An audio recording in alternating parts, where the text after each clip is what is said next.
Ibaraki Airport was shaken violently. Part of the ceiling of the terminal building fell.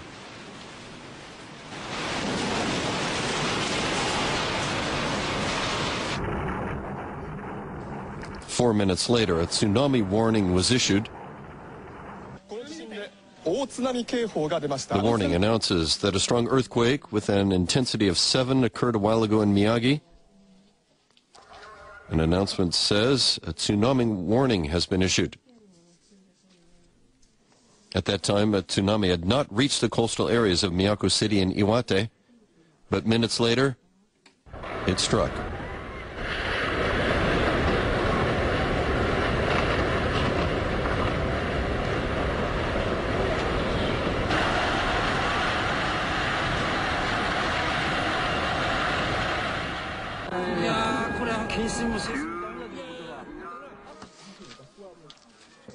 As of 7 p.m., the full extent of the damage is still not known.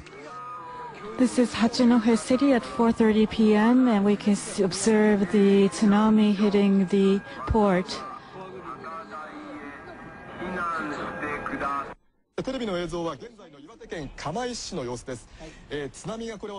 This is a broadcast at shortly after 3 p.m.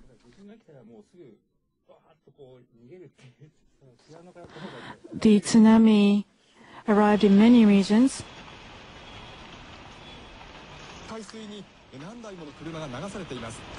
This is a broadcast shortly after 3:30 p.m. And this is the view of Kamaishi in Iwate Prefecture at 3:30 p.m.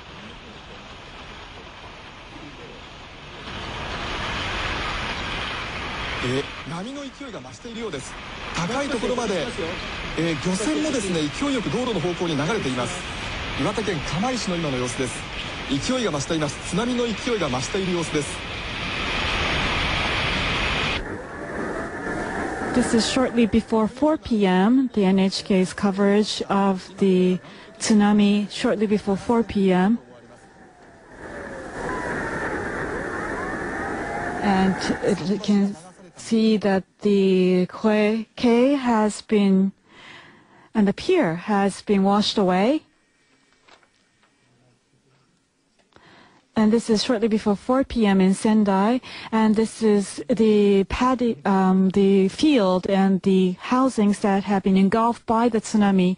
All the field and the cars and housings have been engulfed by the tsunami.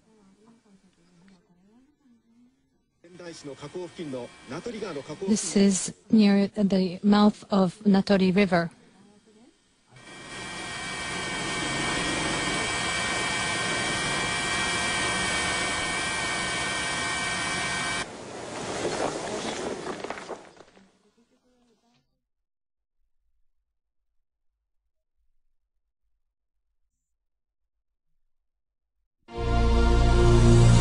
Widened to cover the Pacific Basin.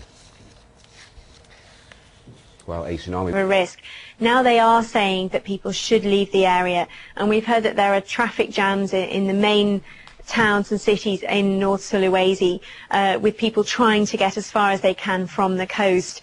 And this is just Indonesia. I mean, there's large areas of the Philippines which could be affected, and lots of little islands all around the region, especially in Micronesia. There's Guam, there's many islands. And what's different about this part of the world compared to, say, somewhere like Japan is just the preparedness. Japan has the money and the resources to build structures which can withstand earthquakes and tsunamis. Here in Indonesia, in the Philippines, in the small island atolls all around the Pacific, people just don't have the money. You know, they're living in wooden shacks by the sea with very little to protect them from a tsunami, even if it is only 1 or 2 meters, which is what we're hearing might hit this area. And just the logistical task, it is a massive area, isn't it, a coastline area for them to evacuate. Is that message getting through, do you think? I think it is, and I mean Indonesia, after the massive tsunami that hit this country, specifically the province of Aceh in 2004, which killed so many people, they really have stepped up their preparedness for tsunamis. And in many parts of Indonesia now there are tsunami warning systems, unfortunately not in the areas in the northeast, which is where they are expecting the tsunami to hit this time. But what they do have this time is the advantage of time. They've had several hours with which to talk to people, to try and spread the message, try and get people away from the